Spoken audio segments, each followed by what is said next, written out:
my book, you might not you pick up and you're not going to think that you're going to read about racism. White fragility is real. And when you haven't had to have these conversations about race, it makes it tough to navigate, but it's important to talk about. Okay, Hannah, I mentioned I read your book last night. I have a lot of questions for you, including how are you feeling knowing that people are starting to read it? The book's going to be out soon. Are you anxious? Are you nervous? Tell me everything.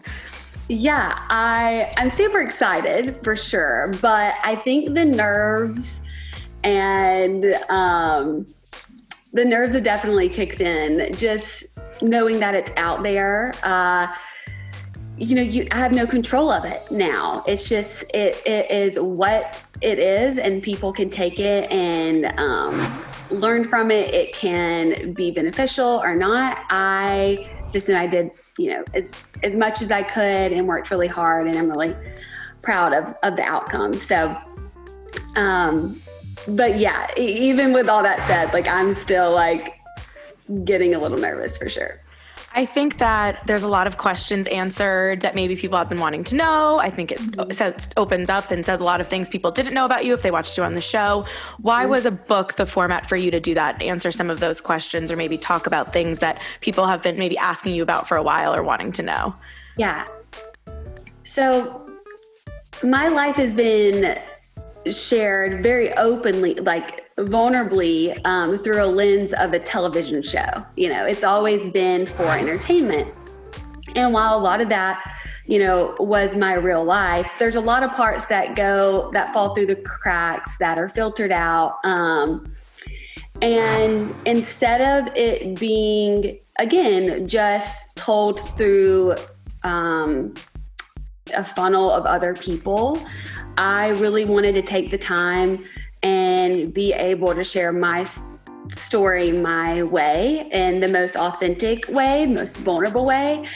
And so it was really important for me to do. And I'd always wanted to write a book. I didn't know that I'd have the opportunity to write a book about my life like this, but I think it came actually at the right time, and I think it'll help people actually get to know me really, truly for the first time.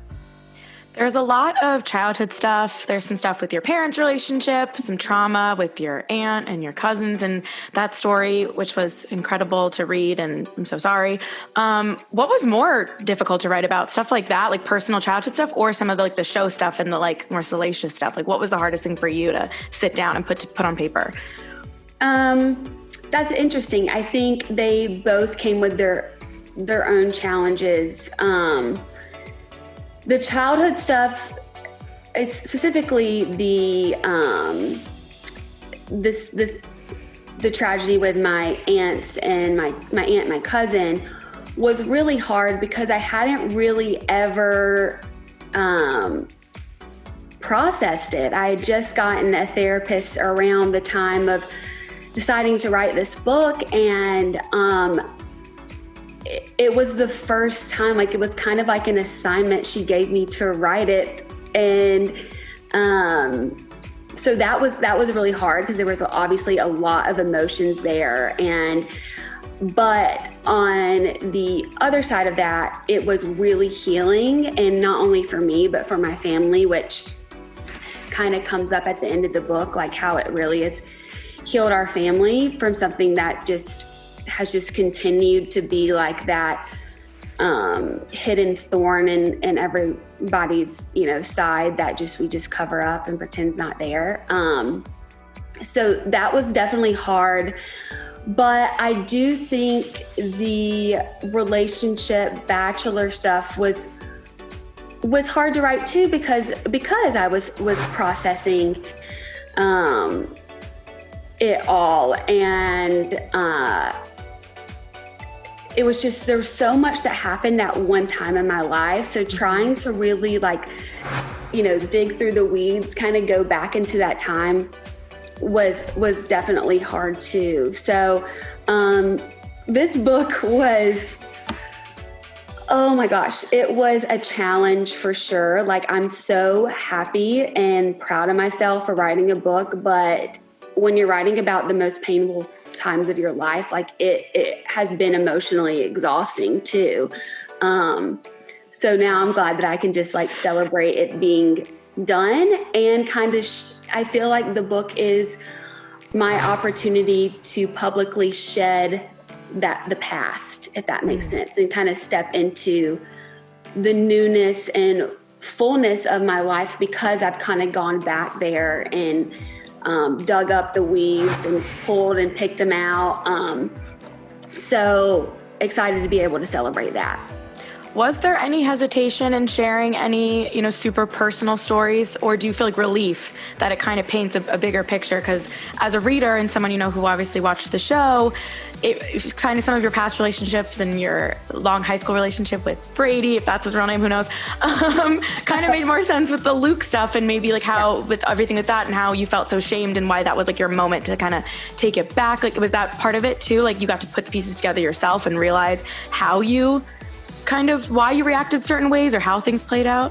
Wait, what was the first initial question? Oh yeah, I ranted there. Just, did you have any hesitation, or do you feel more like relief? I definitely had some hesitation because, you're sharing personal stories with that obviously involve another human. But what was really important for me when I was deciding like what I was going to share and what I wasn't, was like, did it have a purpose other than being gossip, or just like, I'm just still like have a like, some type of like bitterness. Like if it was that, like it could not be in there. I had to really be like, how is this helpful? How is this relatable? How is this going to help somebody else that's reading it? And if it wasn't that, then I wasn't going to put it in there. So,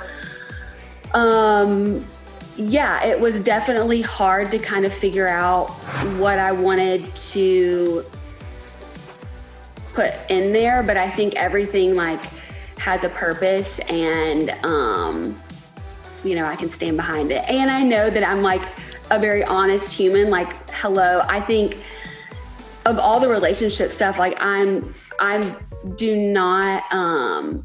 very self-aware of how I played a part in things too. And I hope that comes across in the book, because I definitely take ownership for a lot of things that happened in my life. But that's been the beauty of being able to kind of like process everything and see where, I made mistakes along the way. And that's the whole kind of point of the book, is like all those really messy mistakes, like if you can go back and like learn from them, then they can really kind of be that miracle to help you move forward. No, I think that definitely comes across. I mean, it made me laugh every time in the parentheses when you're like, girl, don't do this. Like, but I did it, by the way. Oops. Like, it was funny because it was like, don't do it. But I did it, but I was 20, whatever. Like, I liked that. It comes across for sure. There is some tea in this book though. Are you a little worried about some of those fantasy suite details that snuck in there, kind of getting out there? Yeah, I mean, look, I'm not unaware that there are some people who just want the tea, and that's like why they're going to buy my book. And I definitely think that's in there. But even still, like, try to make sure that everything, even though there might be a little tidbits of stuff that like, it gives the tea, that every like full story is there for a purpose. But yeah, I mean, I guess I am like a little bit worried about it. I mean, I was a little surprised to learn about the Peter season hookup at Barb's house. Does he know that that's going to be in the book? Are you expecting to hear from him? He has not been a part of this process of writing this book. Yeah, that's all I'm going to say. I mean, selfishly, I enjoyed reading about it, and, that was an interesting layer. Yeah, but, like, even that, like, telling that story, I think it just really gives a really honest and vulnerable, like, account of like what was kind of going on in my life.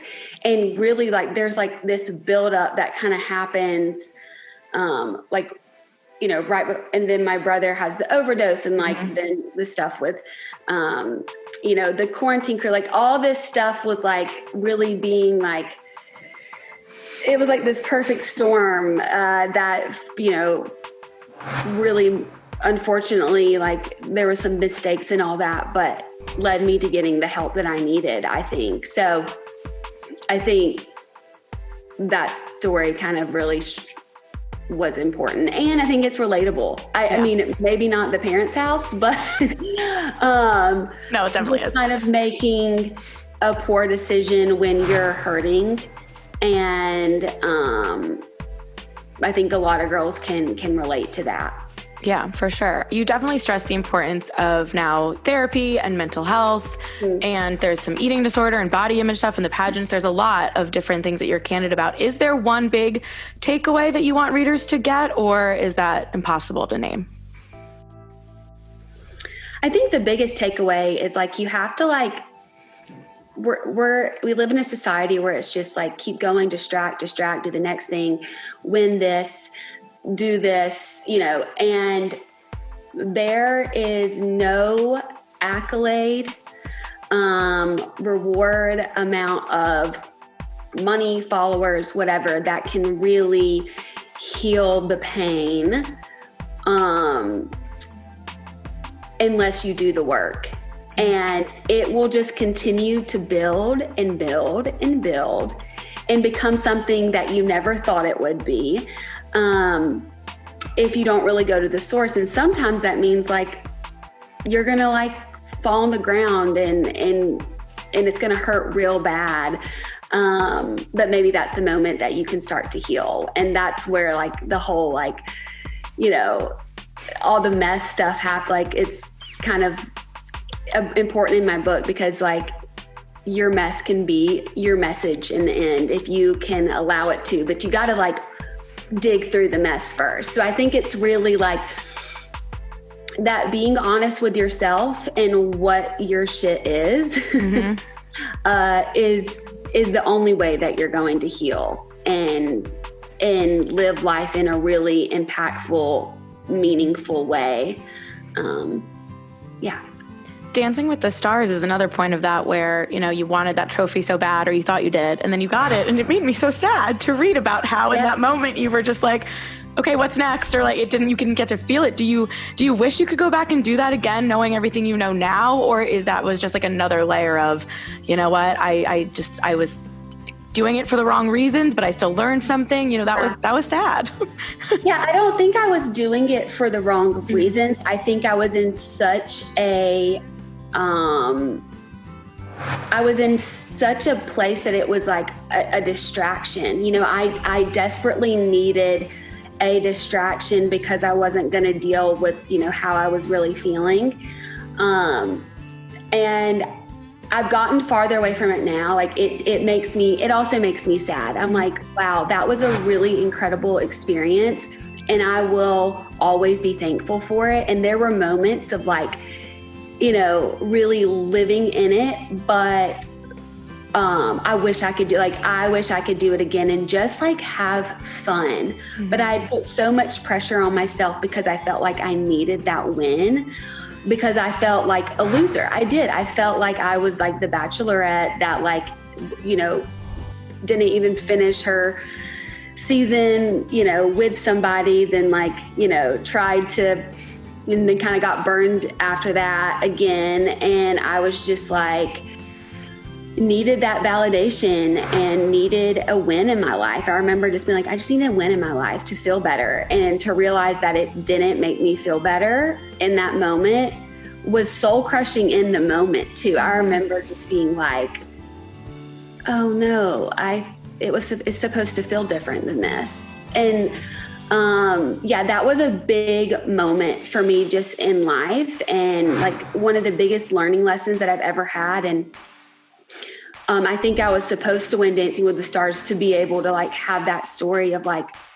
you can win the thing, but you have to realize like it can mean nothing if you're just like going for the trophies and the things if you haven't like,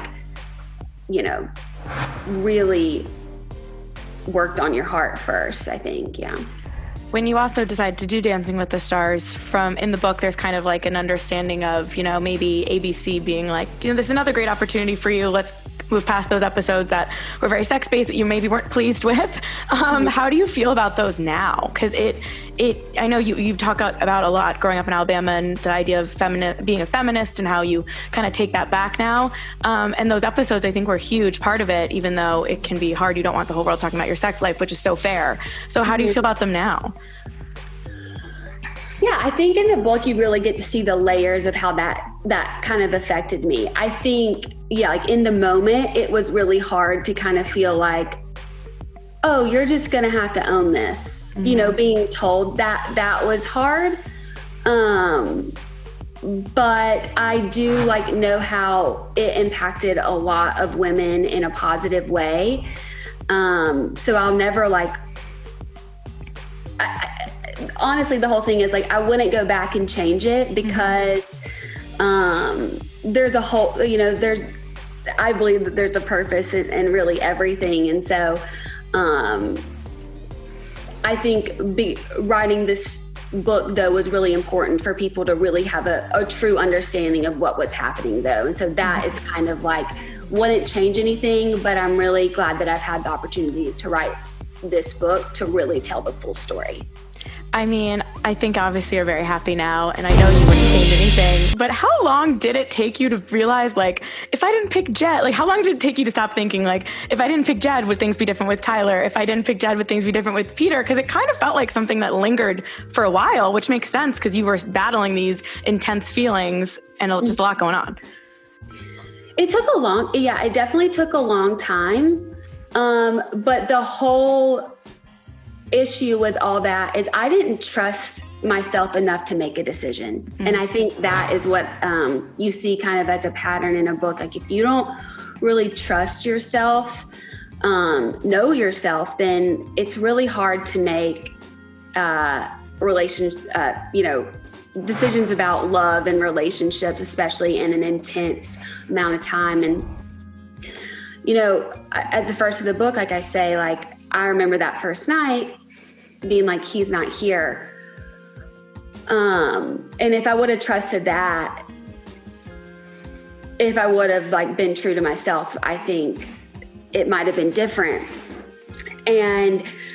But then I just let my heart get involved. I pushed myself to let my heart get involved. And that's like what another lesson I learned is like, you can't like give your heart to like in pieces to people. Because then like it's broken, your heart's broken, and every guy kind of just got a little piece of me, but they had it. And so I had to kind of like rebuild it. And, but yeah, it definitely took a while. Like it was all real feelings, but I think really knowing if those were like, my true, what was true to me was the thing that I had to uncover. That makes sense. You write a line that the show, it's supposed to be focused on romance, but it's more like an emotional disaster. Mm-hmm. And I think that that's fair for a lot of people, not just you. Is there anything you think that the structure of that show could even do differently? Or do you watch it now? Can you even like try to pretend or follow it? Like, did you have to distance yourself?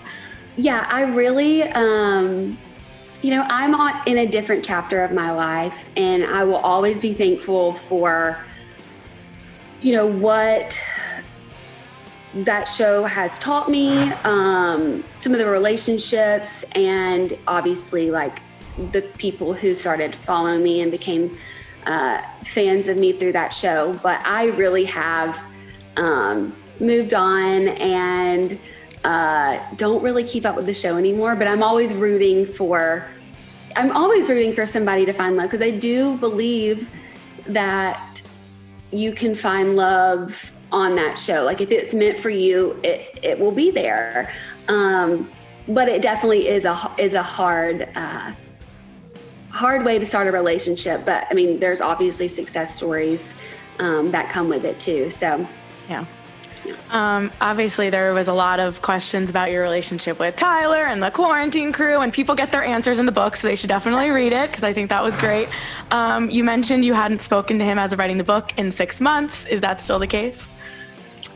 Yeah, we haven't talked, but, I wish him well in what he's doing. Look, it's really hard to be trying to figure out what's going on in the spotlight, but I wish him well in his endeavors, and that's it. Has your boyfriend read the book? I saw he got a nice thank you in the acknowledgments. He's the best. But yeah, he's been reading the book and like taking notes on it, and he's just been such a just encourager in the whole thing. He's really smart and like reads like, I swear, like a book a day. It's weird. So like having his, like, I'm like, is it, like, how do you feel about it? Like, is it good? And he's like, so encouraging about it all. Like just like that yesterday, he's like, it just gives me chills to know that my, girlfriend like is a published author. Like he's like, that's just so incredible, and helps me when I start looking at all the negative and trying to like pick it apart. He's just really there to help me celebrate all the great that's come out of it, and really has, he had to read some things like that probably weren't so fun to read, but he's been really great about kind of using it just to get to know me better, and but yeah, he's almost done with it, but he's been reading it very intentionally. Has notes on it. He told me that he would share with me later. So I love that. I know, he's great. That's amazing. I did also just want to ask about your brother, because he's in the book. Where are you guys now? Are you in a good spot? And is he really dating Jed's ex-girlfriend?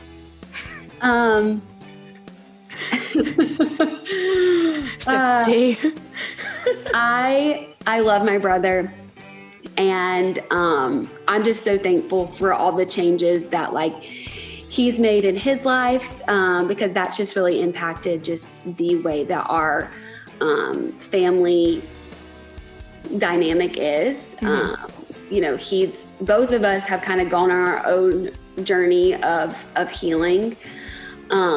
Like the first of our family to ever go to therapy to seek that help. And that's really cool. And I'm really proud of him for that. And, about his love life, like I don't choose who my brother loves and who he wants to be with. But I love him and want him to be happy.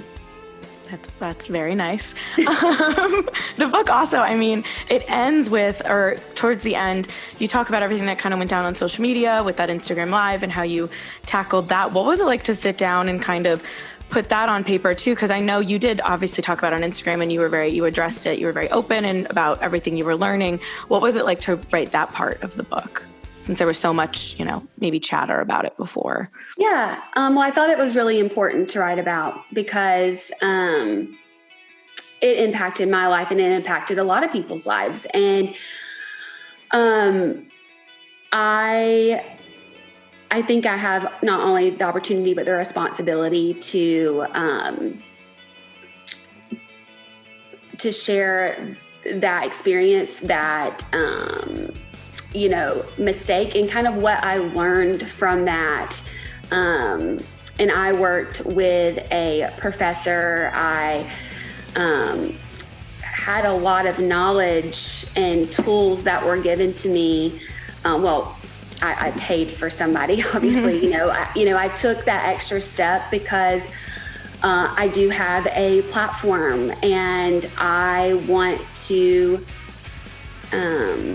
maybe be my book, you might not, you pick up and you're not going to think that you're going to read about racism. Mm-hmm. But that is why I think it was important for me to talk about, because it, like I said, it impacted my life, that maybe it'll be the first time that, some young girl, Southern white girl, mm-hmm. in a small town ever takes the time to really think about how privilege and the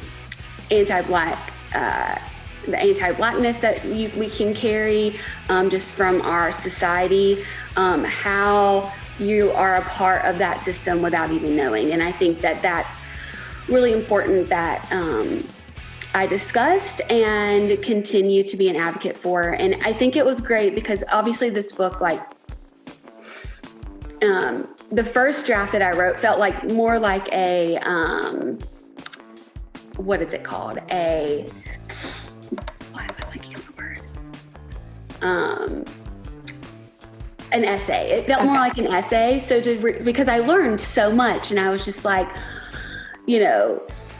proud and also wanted to not just show, but to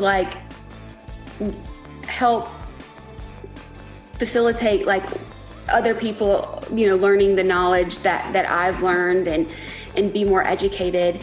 But then I had this, and then I was like, okay, I need to make this be more like less scholarly.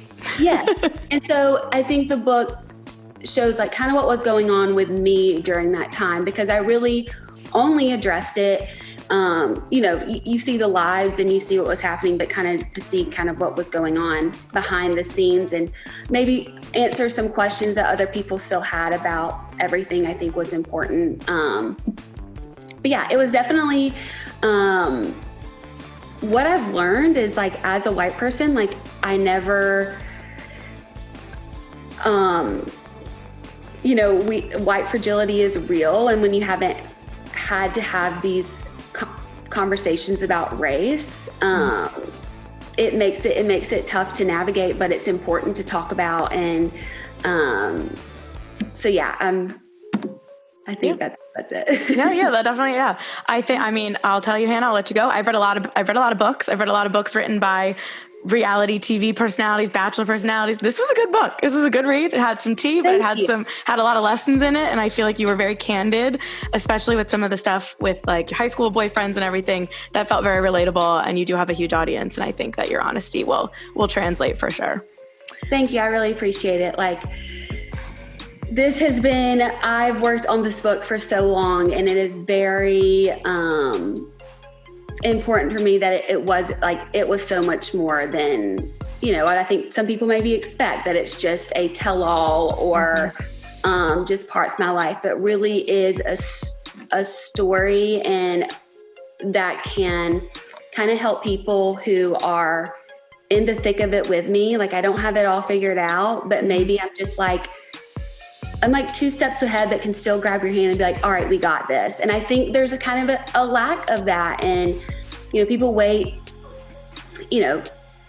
40 years before they put out a memoir, but I call this my quarter life memoir. And I think it can really help, people that are in the thick of it with me. So it really put it in perspective when you said you went through enough in 3 years that would happen for most people in 15, which is why you could write the book now. I was looking back, that really was. You were on TV and there was just a lot going on for that. There was a lot going on. Yeah. So all right. I'm really proud of it, and that means a lot to me. So thank you. Yeah. Thank you. If there's anything, if you're all good, I'm good on my end. Thank you so much for your time. And I think people are going to like this book. I'm telling you. Thank you. All right. Have an awesome rest of your day. All right. Shane, was that good for you? Yes. Thank you both so much. That was great. Perfect. Right. Thank you. Bye, guys. Bye.